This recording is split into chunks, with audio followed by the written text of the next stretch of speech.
and welcome Hello to there. Made in the Hi. Midlands Editor's Pick for March 2022. I have no idea where January and February disappeared to.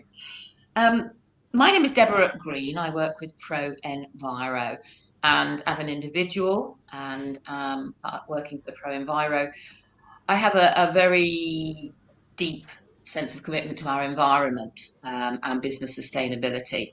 And so the theme for Editor's Pick today is based on articles that I've read, really interesting articles from our three guests to do with climate change and how we can, between us, do more to help fight it, reduce carbon emissions, and help the UK on its journey towards net zero as quickly as possible. My guests that I've invited along today, and I'm delighted to see, are Rebecca Prince, who is a senior manager with Cooper Parry, Liam Conway, who most of you no doubt know, who is the business development manager with Control Energy Costs, and Alan Joyce, who is the managing director of Balmoral Tanks. So welcome everybody, and thanks very much for coming along and just having a chat.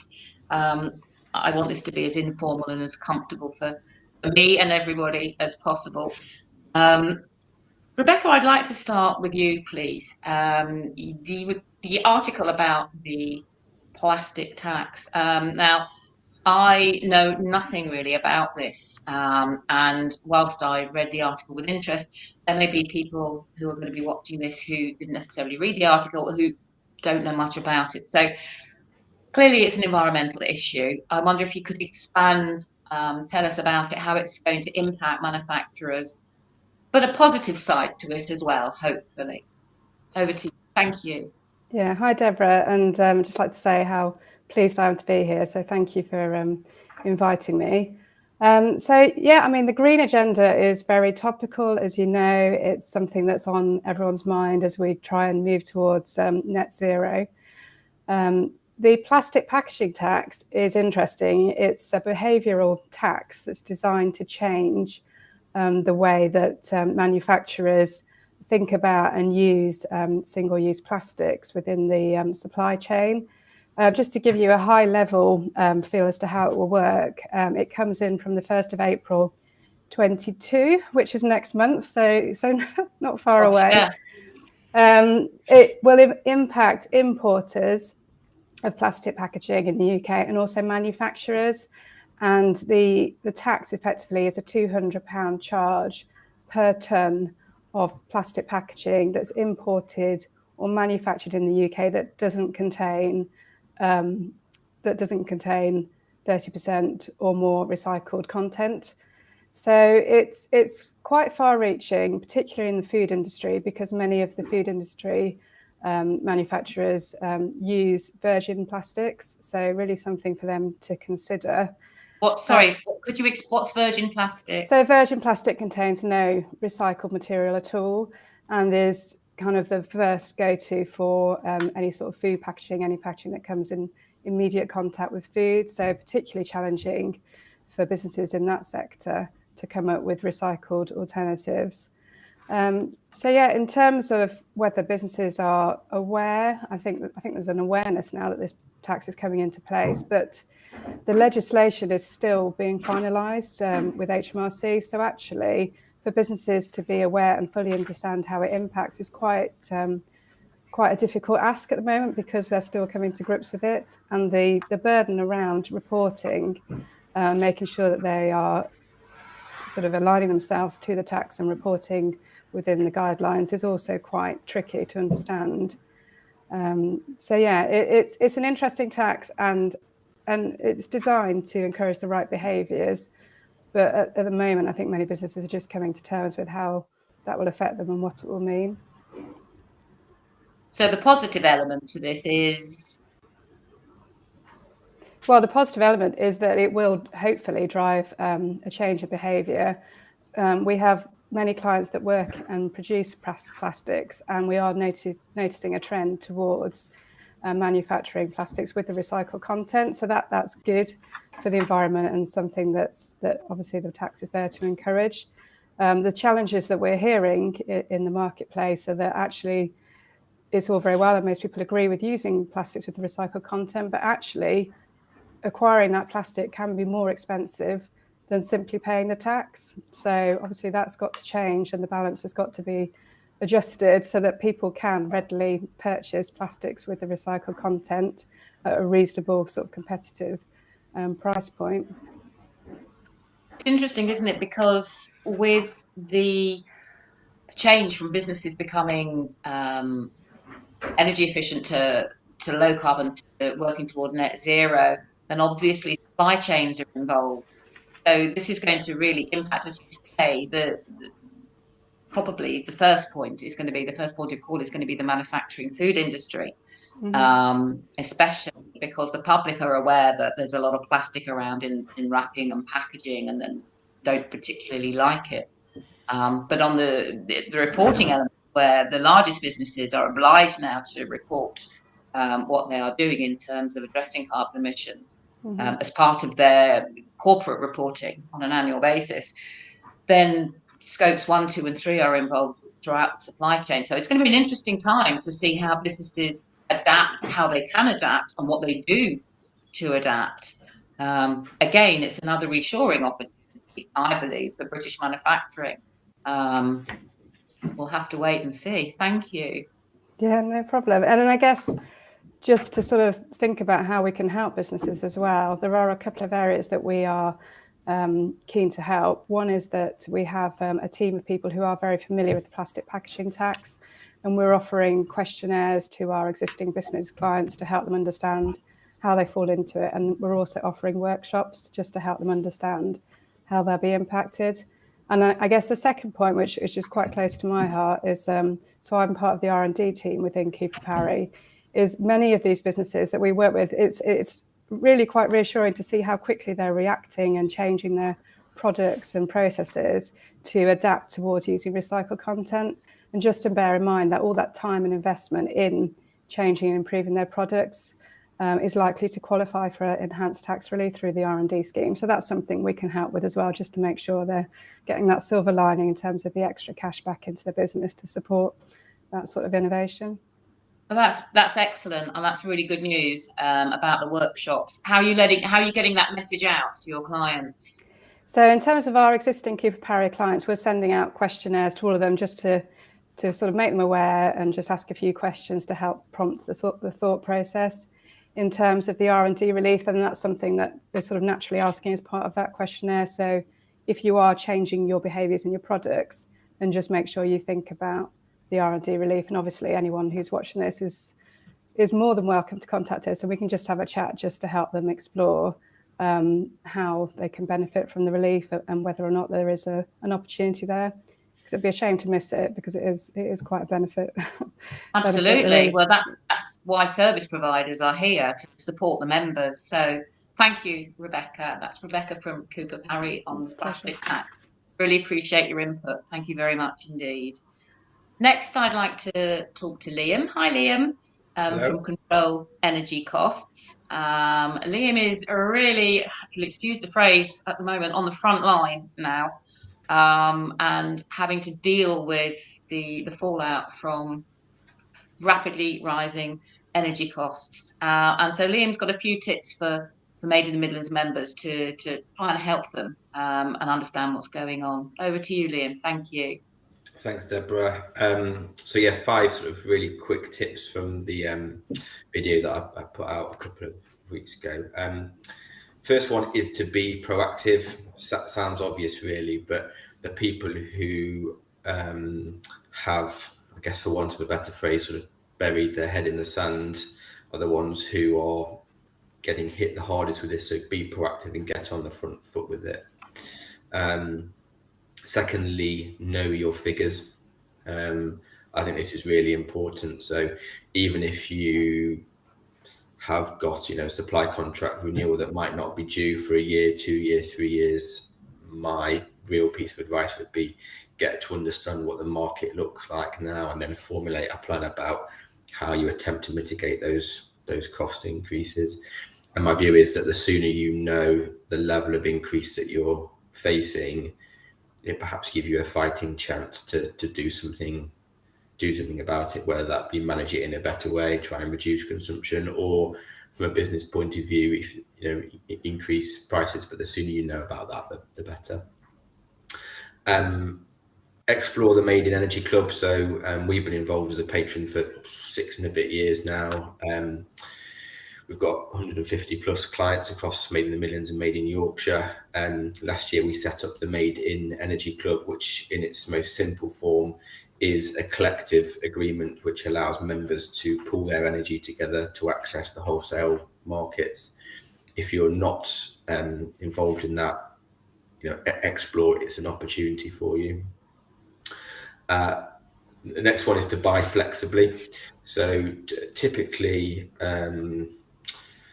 manufacturers had stuck to what I would class as traditional fully fixed contracts, does what it says on the tin for a period of time.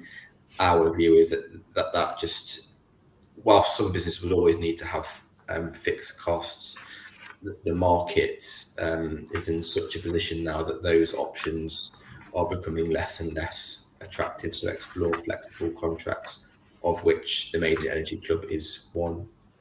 The fifth one was understand your data so that you can drive consumption down. So understand the profile of your business, whether it be power or gas, and look to reduce consumption. We can help with reporting on that, and then people like ProEnviro and Deborah can help with how you look at project work, etc. So they're my sort of 5 key tips really, but the real main one is to be proactive. Some of the conversations we're having now are really not very pretty at all, so just be proactive on it and try as best you can as to get on the front foot with it. Liam, what's your gut feeling about, you've been in the business a while now, what's your gut feeling about how energy prices are likely to go in the short and medium term? That's a proper crystal ball moment, isn't it? Sorry to put you on the spot.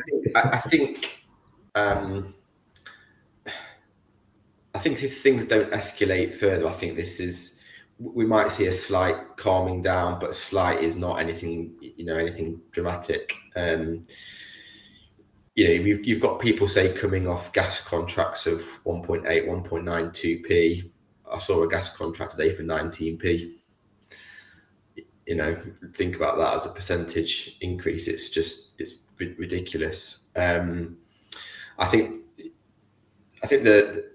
this probably comes back to having a slightly longer term strategy. So for people who had traditionally just put a note in the diary for 2 or 3 months before their renewal is due, you're really up against it as a purchasing strategy because you've got nowhere to go really.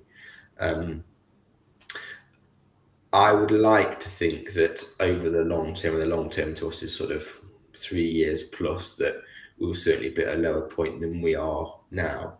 But I don't think we're going to be going back anytime soon, perhaps ever, to the levels that we saw sort of in and around COVID when the market dropped massively. Thank you. Thank you very much, Liam, for that insight. That's interesting. And certainly not least, at last, to join us today is Alan. Hi, Alan. Hi, Deborah. Alan is Managing Director of Balmoral Tanks and was a guest at one of the Made in the Midlands breakfast meetings recently, and gave really, really interesting insight into the innovations that he's put into the business to look at carbon cutting, trying to begin the process of decarbonisation. And I wonder if you'd just share that with us. And also I'm interested to know, I understand what you've done and I'm looking forward to hearing the detail again, but what's next on the green agenda for Balmoral Tanks? Over to you. Yeah, interesting. Liam's point there, I wasn't aware of the Energy Club, so it's certainly a point for Balmoral to take up. So for all these things, everybody learns something about their business. I suppose from our perspective, Balmoral Group, our business in Aberdeen, supplies the oil and gas industry. And there's a kind of long-term view on that business to shift from oil and gas to a much higher percentage of the product mix being in the renewable sector. So that's a kind of, let's say, a high-level business perspective. But in the tanks business, I suppose like all companies, kind of initial activity are all very, you've got to start recording the data, as we would put it, before you can make decisions. And we for a while, weren't recording the data properly, and I think you need, in my view, you need some help with this stuff. You should really engage with a consultant and, be aware that everybody is on this journey. You can't do this, and you're not unique. You have to share the knowledge, because the big challenge for us was, what can we do to really short-term things about monitoring and censoring, automatically turning off equipment, and the fact that it's not being used. And touching, as Liam said, on the price right now of energy, we reckon we'll probably save ourselves with £20,000-25,000 just by relatively straightforward actions. The financial year, which, just to share some stuff again on the impact of need to go after this as a business priority. We're doing our budgets. Our financial year is in March. We are budgeting 200% increase on utilities next year from where we are this year. That's the feedback we're getting from the market, and it would be foolish not to budget correctly, as the saying goes. So the impact commercially is very clear. But like most things in life, I don't think you should do it just for money. I think there's a moral duty here that as a business you could try and make money by helping the environment, not by creating problems for it, as the saying goes. And our focus in Balmoral as a group, as a company, is let's get the staff involved. All of the people, you got to engage the hearts and minds of your staff, because everybody has got that phrase of skin in the game. Yeah, all of our staff. It's probably the one initiative that we've announced where everybody's saying, "I want to get involved," without coercion. Just they want to do it. Kids, they've got families of their own, and they're keen on what's the future looking like. And we found that they want to work in a company that takes this stuff seriously and has not only got an ability to measure it, but also a plan to go forward and improve it.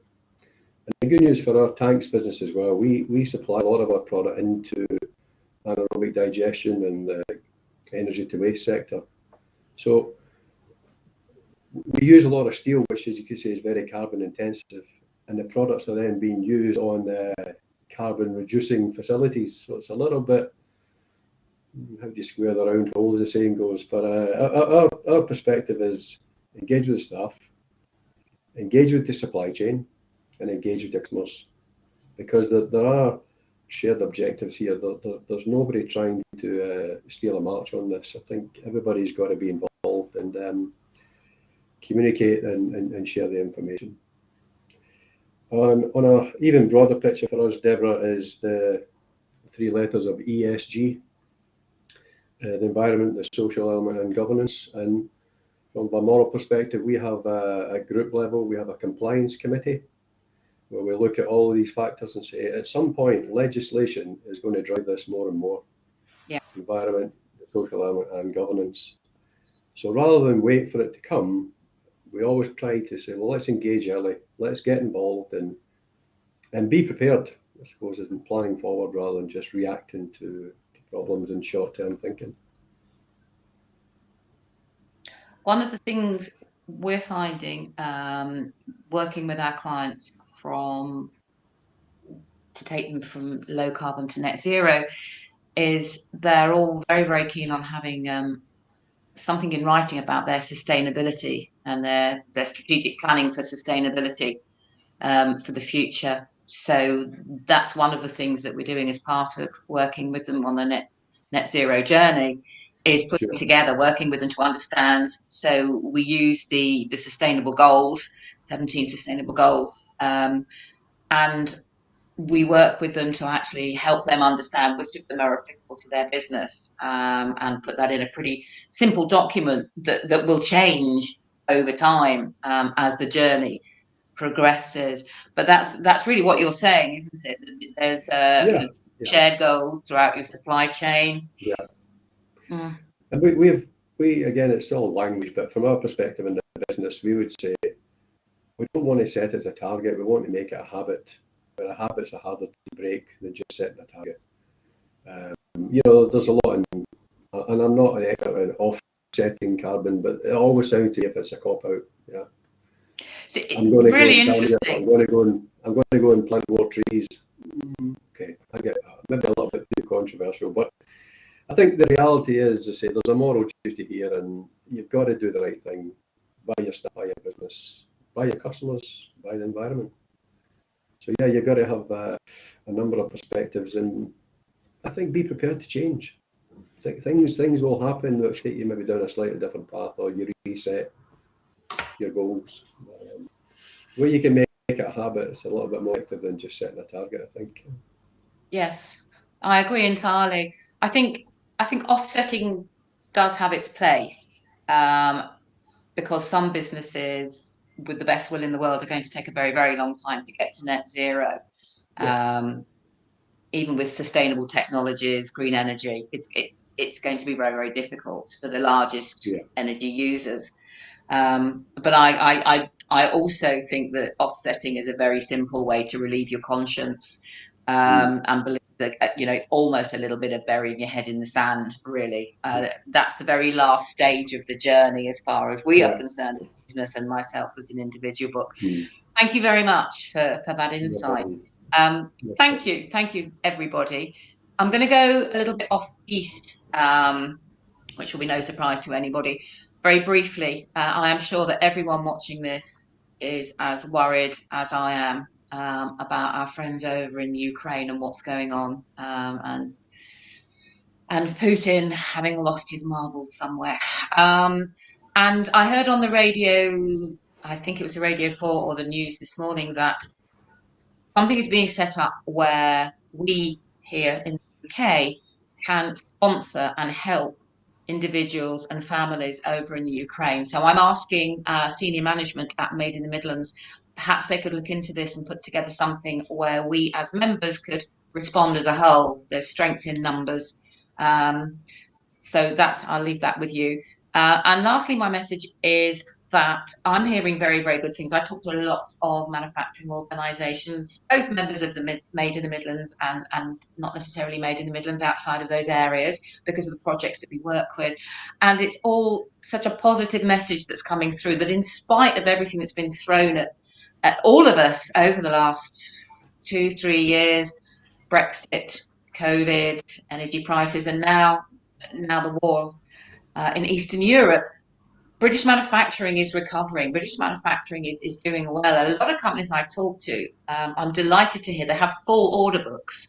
There are some issues that affect them and how they're going to actually meet those orders in the order books. But the outlook, I believe, is very, very positive. So I'd just like to thank everybody for coming along. Rebecca and Liam and Alan, thank you so much for contributing. I've really enjoyed having an opportunity to learn more about your organisations. So thank you, and I'd like to say goodbye. Thank you very much. Thanks, Deborah. Thanks, everyone. Bye-bye. Bye-bye. Thank you.